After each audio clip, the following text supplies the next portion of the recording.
तो तुमने सोच लिया कि कोई मेरे पेट में तकलीफ हो गई, छाती दुखी मेरे को तकलीफ हो गई, सिर दुखा मेरे को तकलीफ हो गई, आंखों में प्रॉब्लम हो गई। हो सकता है प्रकृति है, चलता रहता है, कभी अच्छा आता है कभी बुरा आता है। कोई जरूरी नहीं है कि सारे रोग तुमको ही हो जाएंगे, सारी बीमारी तुमको ही हो जाएगी। पर तुमने सोच लिया, जांच कराने जा रही हो ना तो सबसे पहले सोच के जा रही हो, मुझे ऐसा लग रहा है कि कहीं बड़ी बीमारी के चांस ना हो जाए। मतलब तुमने वो घड़ी भर ली है,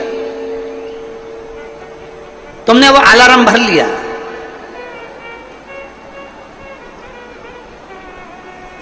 पहले का व्यक्ति अलार्म भरता था, पहले का व्यक्ति अलार्म भरता था 100 साल का, 100 साल तक जिंदा रहूंगा, 100 साल का अलार्म भरकर बैठता था कि मैं 100 साल तक जीऊंगा। खूब खाता पीता मौज करता, जाता खेत में काम करता, अपनी फसल लगाता, अपने काम में लगा रहता, अपना गाय बैल भैंस जो भी ये पालना वो पालता। उसने अलार्म लगाया कि मैं 100 साल तक जीऊंगा, तो कम से कम वो 95 साल तक, 90 साल तक, 98 साल तक, 97 साल तक जीवित रहता था। आज का व्यक्ति 60 साल में अंदाजा लगा लेता है कि अब तो मेरे शरीर से नहीं बन रहा, अब तो मेरे को जाना है, तो मालूम पड़े 55 में ही अटैक आता है और निपट जाता है। तुमने अलार्म लगा लिया।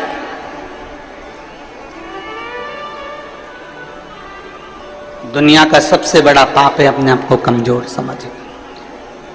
क्यों कमजोर समझे हम? आप अपने आप को इतना प्रबल समझिए, आप अपने आप को इतना बोल्ड समझिए कि आपको लगे अगर छोटी मोटी बीमारी आ भी गई तो मैं निपट लूंगी, मैं निपट लूंगा। बोल बम का नारा है, आ गई अगर थोड़ी बहुत तकलीफ आई, थोड़ी बहुत अगर कष्ट आया तो है बाबा बेटा, मेहनत करेंगे, परिश्रम करेंगे, देखा जाएगा।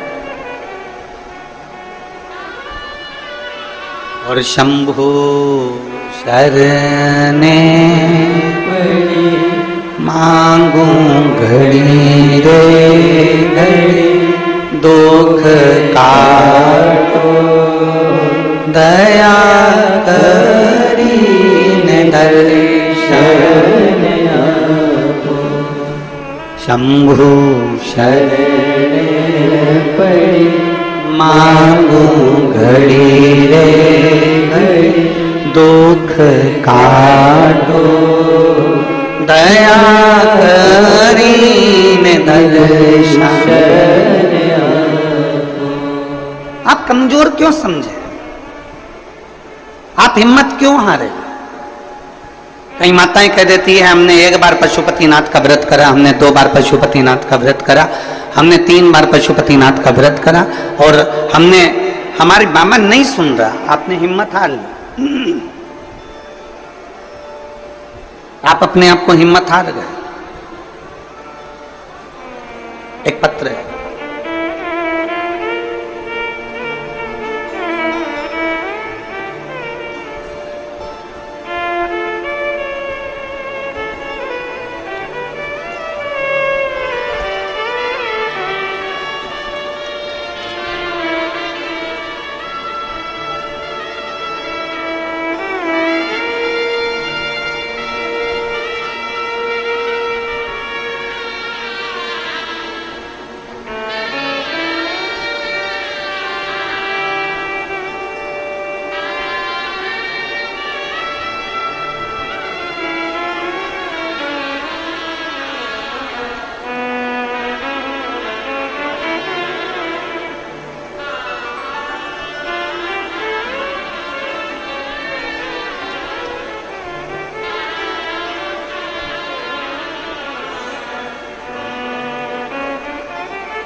मेरा नाम अनीता साहू है, पति श्री संतोष कुमार साहू। डीले कम करो। रामनगर भिलाई की निवासी हूँ। कहीं बैठी हो तो हाथ हिला सकती हूँ।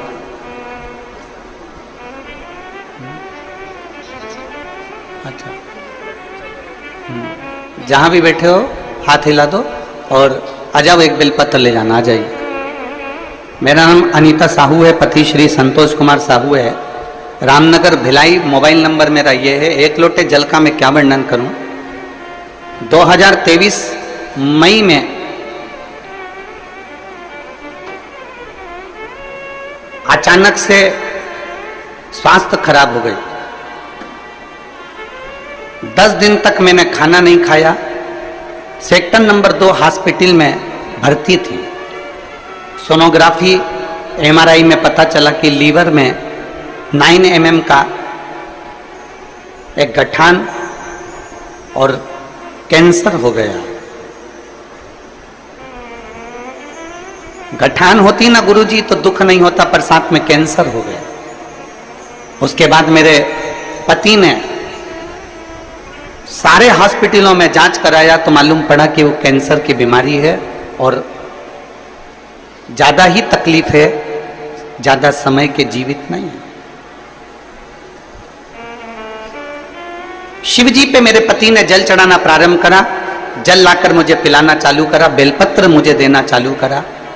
डॉक्टर का भी इलाज, जैसे आप कहते हो ना कि डॉक्टर शिव का रूप है, तो डॉक्टर का भी इलाज चलने दो, डॉक्टर का इलाज जरूर करो। हमने डॉक्टर का भी इलाज करा। डॉक्टर ने दवाइयां दे दी, पर डॉक्टर का कहना था कि इसका ऑपरेशन सफल हो ना हो वो पता नहीं है। अब करें तो करें क्या। डॉक्टर कहते हैं कि अब तो उस ईश्वर पर भरोसा। मेरे पति ने भी आपकी कथा पर भरोसा करा और मैंने भी आपकी कथा पर भरोसा करा। सीहोर गए, रुद्राक्ष लाए, उस रुद्राक्ष को तांबे के कलश में गलाते, उस पानी को शिव जी को चढ़ाकर पीना चालू करा। करते करते 1 महीना पूरा हो गया। 1 महीने के बाद जब हम डॉक्टर को दिखाने के लिए गए तो जो 9 mm की कैंसर की गांठ थी वो 5 mm की हो गई थी। गुरुदेव, जब 5 mm की गांठ हो गई तो डॉक्टर ने भी पूछा कि तुमको कौन सी दवाई लग रही है। हमने डॉक्टर से कहा हम बेलपत्र खा रहे हैं, रुद्राक्ष का जल पी रहे हैं। डॉक्टर ने दवाइयां फिर दी और फिर वापिस हमने वही जल को पीना प्रारंभ करा। जो डॉक्टर कह रहे थे कि तुम्हारा कैंसर बड़ा विचित्र है लीवर पर, तो जब विचार करा तब वापिस उसको पीना चालू करा और बाबा की कृपा से आज सारी दवाइयां बंद है। केवल बेलपत्री और रुद्राक्ष का जल पीती हूं और डॉक्टर ने सब दवाइयां बंद कर दी। मेरा शरीर ठीक है और मेरा कैंसर समाप्त हो। मैं शिव को प्रणाम करती हूं। लाइन अच्छी लिखी है आप और हम सब गुनगुनाते हैं। शंभु शरणे मांगू घड़ी रे, दुख काटो दया करी दर्शन आपो। एक विश्वास शिव के प्रति जागृत हो।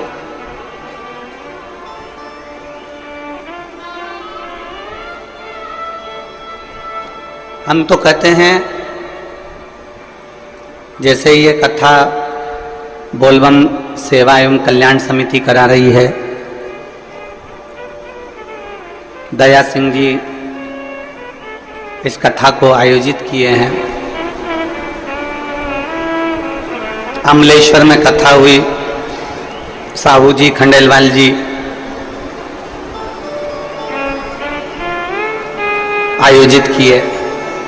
इस 6 नंबर सेक्टर में पहले कथा हुई, विनोद सिंह जी इस कथा को कराए थे। फिर एक कथा और हुई थी भिलाई में जो एक समिति ने कराई थी। ऐसे कई हम कहेंगे कि जो कथा के आयोजक होते हैं ना, जो कथा करवाते हैं, हम उनको धन्यवाद देना चाहते हैं। कम से कम आपके कराई हुई कथा से ना जाने कितनों की बीमारियां और कितनों के दुख और कितनों के कष्ट ठीक हो जाते।